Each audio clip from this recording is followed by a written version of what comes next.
if you shared a really dark story, you were in a room full of people who, having heard a few of them, had darker fucking stories than you did. Like, perhaps there is a way to change my life, to do the things that I'd love to do. Perhaps there's a way for you to do the same.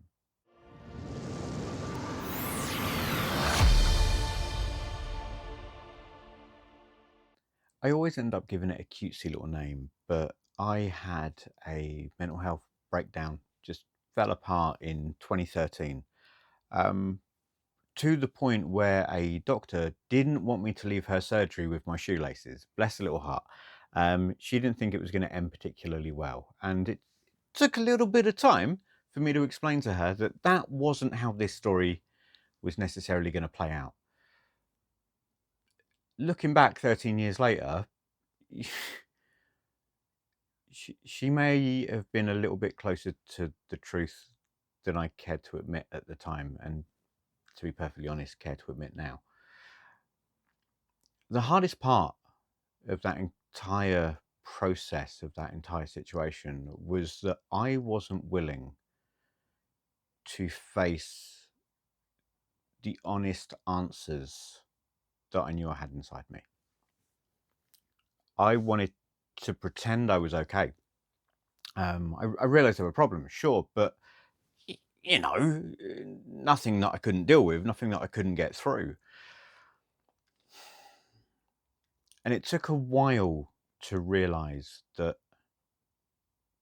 the only way it was going to be possible for me to progress was to understand where I was in the first place. And that seems really fucking obvious. But the truth is, it's a lot harder to admit where you are to yourself, to anyone else. If you just look at counselling in general, most of it is not about the counsellor or a psychologist telling you where you are. It's about you admitting where you are to yourself. And that's often a really slow and difficult process. It was for me, right? So I ended up going to these counselling sessions. There was 10 or 12 weeks worth. I never really remember, but they became my kind of safe haven. They became a place where I could just let go and just not give a shit. I didn't have to. I didn't have to try and be strong for anybody else, or even for myself. You still try and hold it together, and be a normal functioning adult. But ultimately, if you shared a really dark story, you were in a room full of people who, having heard a few of them, had darker fucking stories than you did. And there's something weirdly reassuring about that. The whole misery loves company, understanding that you're not the only one going through this crap. But one of the things I realized is that when you look back, you adjust your story. You you justify it. You paint a happy, smiley picture on it. You tell yourself there were reasons, and that it wasn't that bad. It wasn't that bad. It was like, it seemed bad at the time, but looking back on it, it fucking was. It was. And the reason I know that it was is that I write a lot. I write little stories. I occasionally journal. Never keep it up, but and I kind of, I'd go back and I'd read some of the stuff, and I can now tell, looking back on it when I read it, when I was in, how shall I put it, when I was in a good place or when I was in a really bad place, because the writing style changes so much. I mean, like the handwriting changes. the words, the imagery, the way I describe things. Um, it's like when I'm reading it, I can almost see the color, and I will write in. I mean, this is going to sound weirdly creative for a person who isn't normally, but it's like I'm writing in blacks and greys and reds, and it's visceral, and it's made with charcoal, and it's been scratched onto the page, and it's just, yeah, it's dark, man. It's pretty horrible. And there are other times where I write stuff and it's light and it's fluffy and it's kind of happy and it's, I mean, shit, to be honest. It's boring, but the dark stuff is where I often read it and go, wow, that's amazing. Like, that came out of you.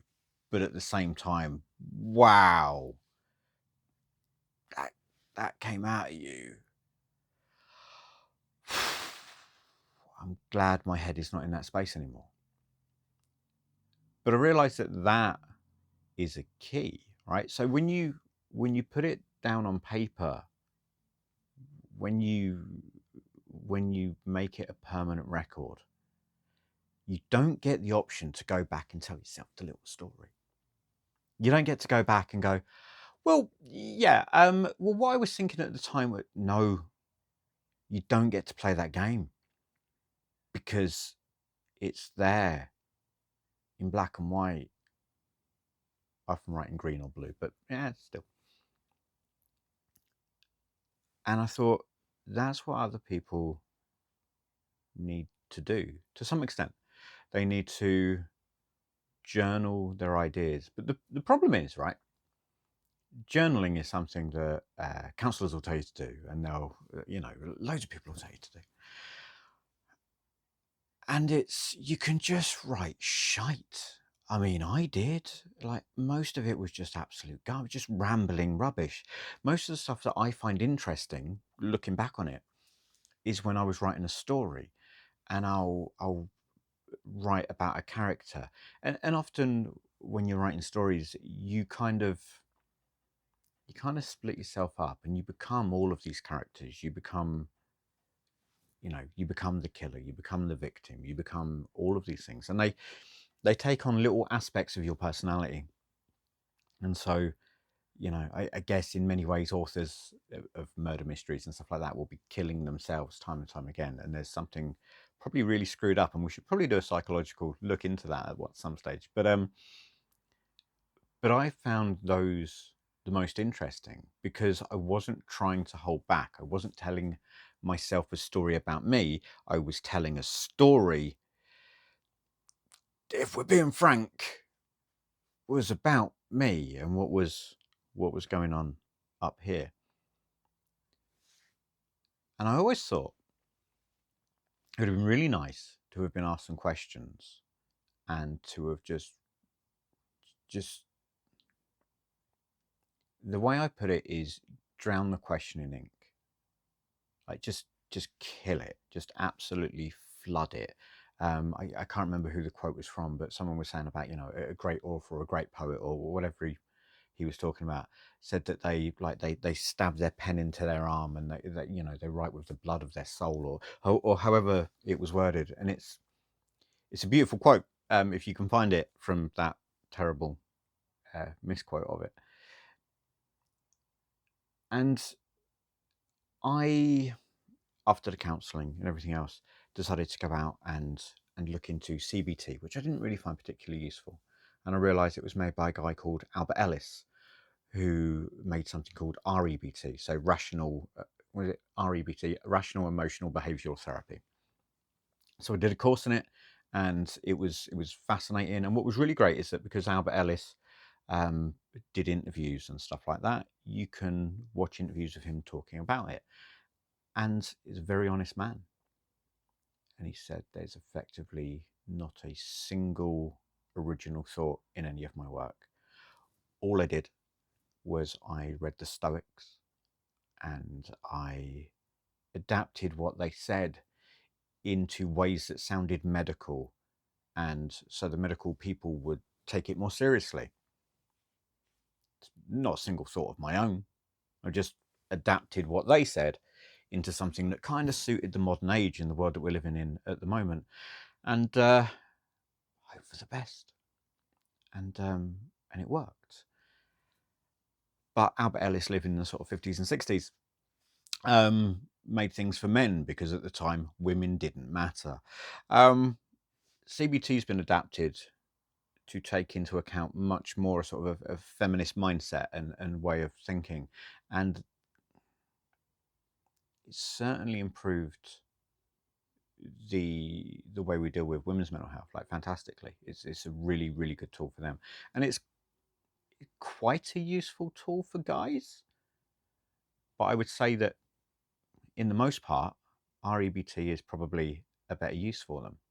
But me being me, when I found out about REBT, and then the fellow who did it said, "Oh no, none of these thoughts are my own," I just went and read the Stoics, and I thought, "There you go, son.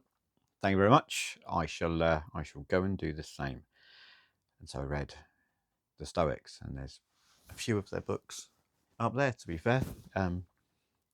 Seneca, Marcus Aurelius, and some others.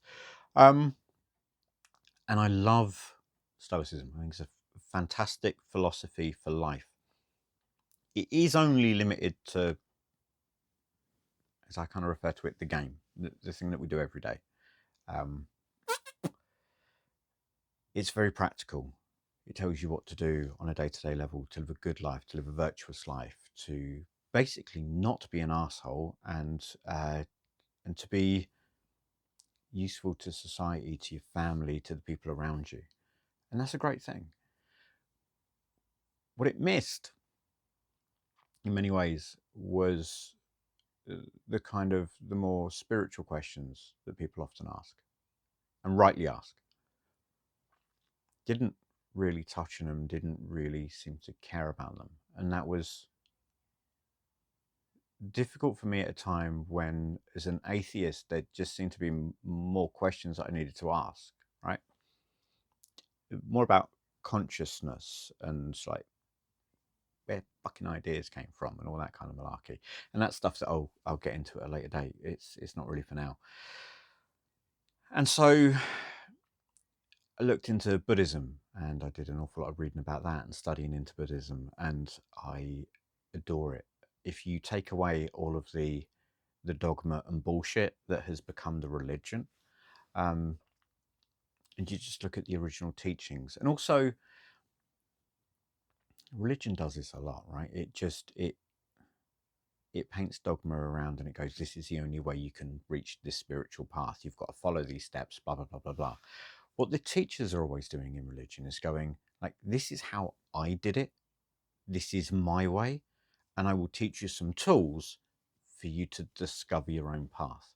Because ultimately, if you go searching and following Buddha's path, at the end of the path, you find Buddha. You don't find your enlightenment. You find his. And ultimately, that's of no use to you. And when I tried to talk to people about Buddhism, I found that it was really difficult, like really hard, because when you start meditating and you start to get into all of these sort of, weird mindsets, and then you start to discover that certain things that you have initially gone, well, that's garbage, that falls into the dogma section, and then one day you're meditating and it kind of clicks and the penny drops and you go, ah, shit, yeah, that's not an analogy, that bit actually makes sense.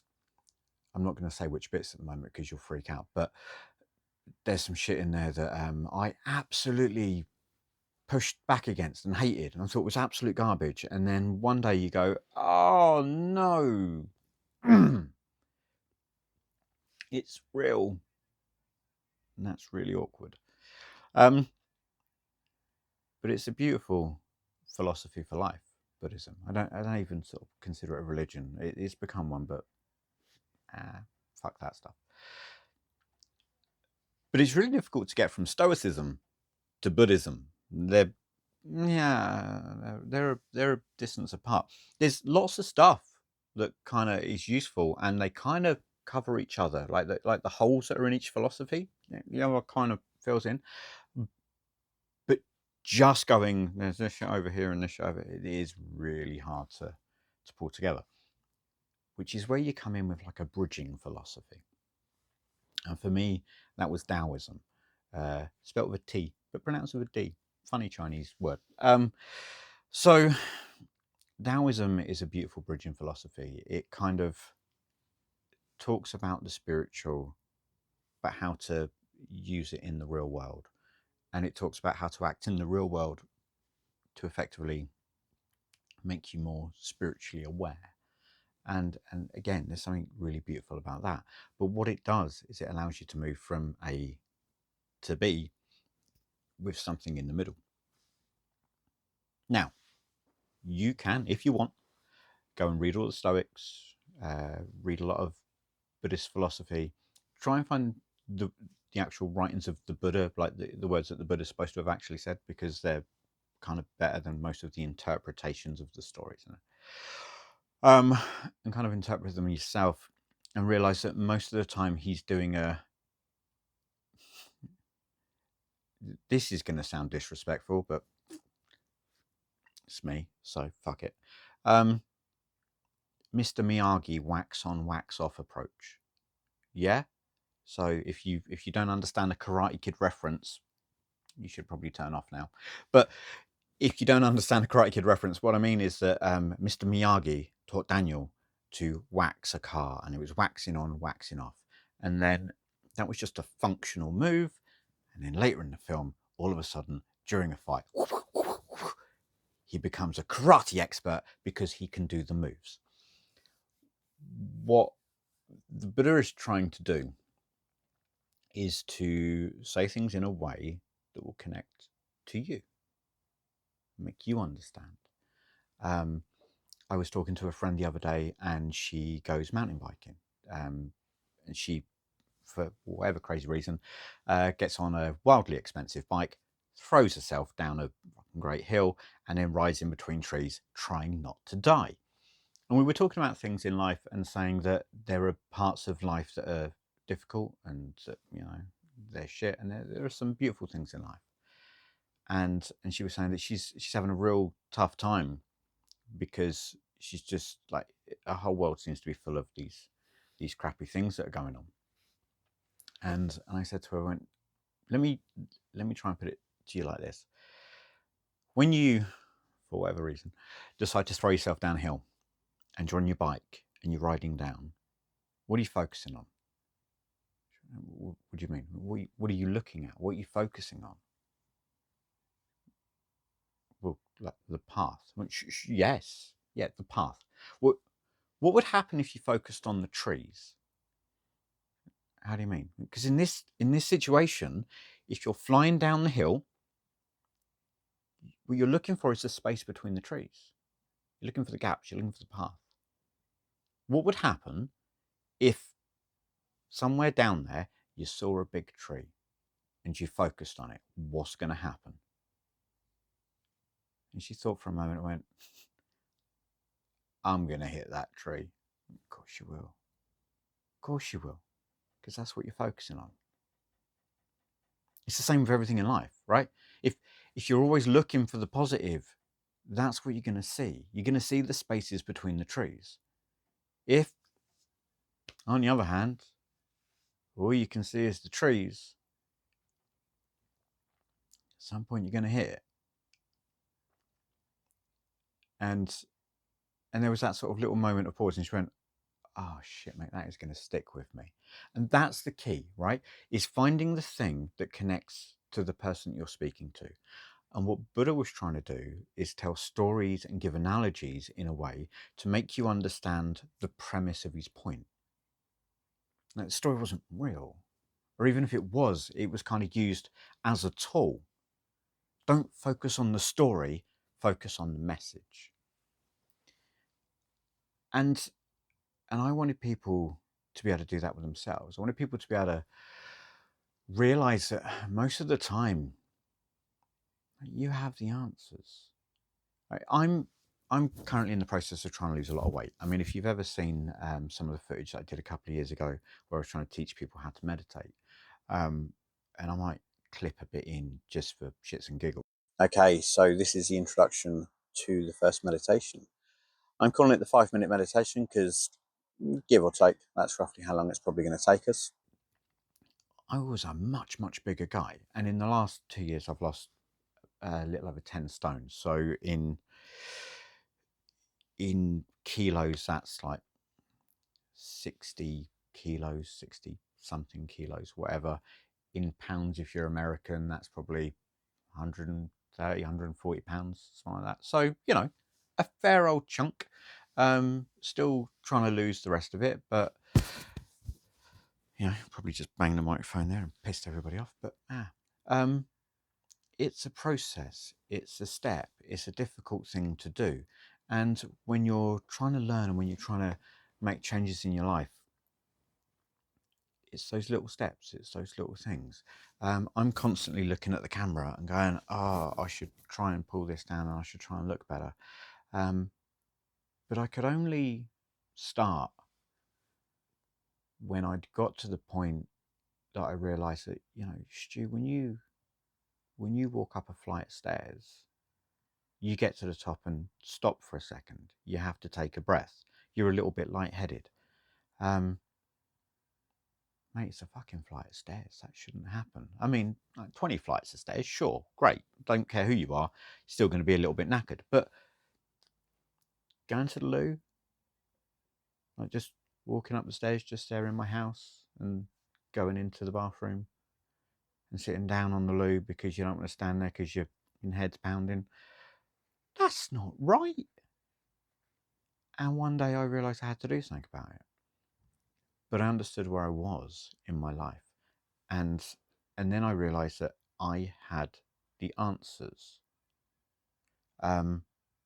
Me trying to lose weight, if I asked you right now what I should do, be a myriad of answers, but most of them would probably have some level of truth to them and have some level of wisdom and intelligence to them. Maybe instead of driving home from work, getting a lift home from work, whatever it happens to be, maybe walk back because it's only a mile down the road. Do that. And I started doing that. Take a GLP-1 drug. They're very good. Give it a go. That makes sense. Eat less food. Or, more importantly, eat fewer calories. So you might even eat physically more food, just have less calorie dense food, sort of less processed shit, and ultimately you will lose weight. Like, this isn't particularly difficult. If you've got someone who's in an abusive relationship and you go, you should leave your husband, or you should find a way out of it. Maybe you talk to him, maybe you get someone else involved. Blah blah blah. It depends on the scenario. All this would be the right thing. But how many of us are sitting here with the answers? We know the answers, and we can give the answers to a friend, someone we care about. We can give them cracking advice. How many of us are following that advice? Like, how many of us are giving the advice that we know will help our friend and doing the exact opposite ourselves? Way too many of us is the answer. And so what I did was I decided to write a book. And it's a very, very simple book. All it does is it has a number of prompts that you're supposed to answer. And please, for the love of God, if you buy this book, don't do what some people have done and go, I'm going to do one every day, because this shit will mess with your mind. They ask you to kind of ask yourself some pretty tough questions, to be fair. So that's the book. And I mean, it will give you questions like, okay, what have I randomly picked it open to? So in the book, you get that kind of thing, right? Little guy under his thing. What's one thing you've always wanted to do, but haven't because it doesn't seem practical? How would pursuing it change your life? Simple question. what I've put is I'd love to walk the Camino de Santiago, and that is not practical. I would love to live on a canal boat and spend time sailing, walking, meditating. We all have things we want to do, but would require sacrifice of the practical life we've all become used to. And I don't wish to say it, but I'm right. I would like to do those things, but I need to. My bank, you won't believe this, bastards they are. Every single month, they want me to pay the mortgage on this place. Every single month. It's absolutely just, it's irrational. It's crazy. And I think I should have a firm talk with them, but they are insistent. Every single month, they want the bills paid. The electricity company, same thing. Water, council tax. They give me 2 months off, but I think it's because they cheat the system. But overall, I have bills and shit I need to pay, and so I can't decide to just take a month off and go and walk through half of Portugal. If I go and get a canal boat, I'll probably have to sell the house to afford a really nice one. So, where are the dogs going to sleep? I've got 2 dogs. They get on most of the time, but they can get on each other's tits. What do we do with them? How's the missus going to feel about that? Because she's a dog trainer. Where are we going to park the car or the van? All difficult things. The practicality falls out the window. But if I made changes to my life, if I didn't have to go to work, if this became my job, for argument's sake, and I were to get an income from something like this, maybe those things become possible. Like perhaps there is a way to change my life, to do the things that I'd love to do. Perhaps there's a way for you to do the same. And weirdly, it's when you've written down these prompts, and if you look at some of the sort of the earlier ones, what I try and do is kind of give you a bit of a kick in. What's one truth about yourself that you're afraid to share with someone close to you? What would happen if you told them?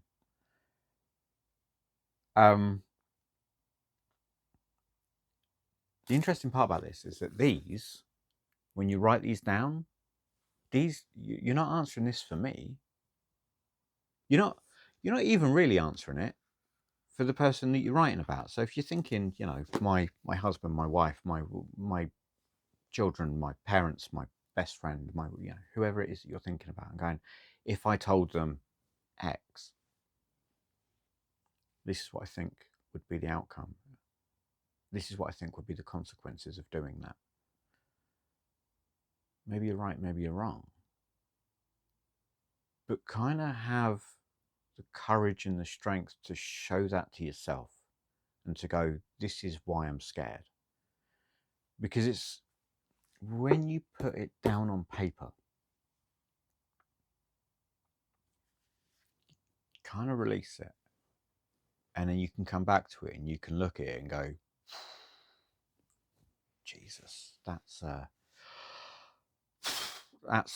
tough read. I get why I'm scared. But also if I give my husband, my wife, my family, my friends, my children, the grace, I think, you know what? They love me. They care about me. Ultimately, they'll probably understand. And if they treat me with the same grace I'm hopefully going to give them, it won't turn out as bad as I think. And if it does, maybe that teaches me a really, really, really valuable lesson.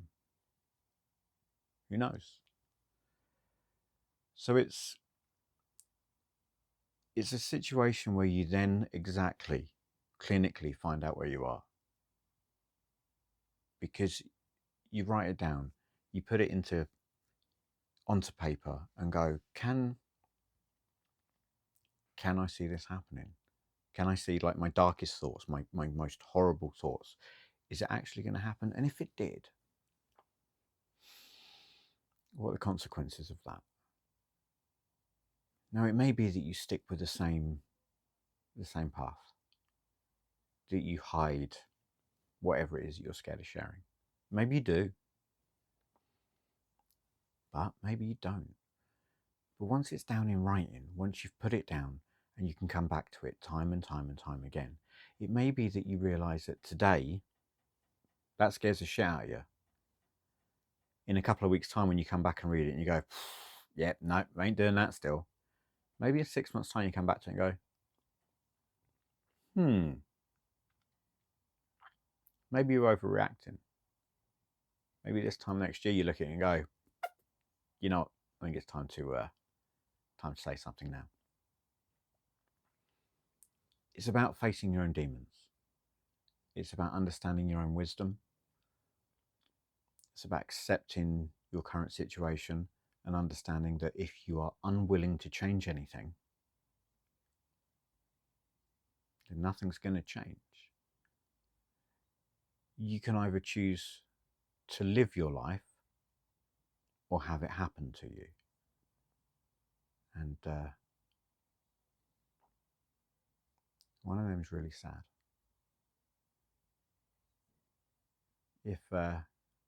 If at some point anyone's actually watched this, I will post some more because there's a lot more to say.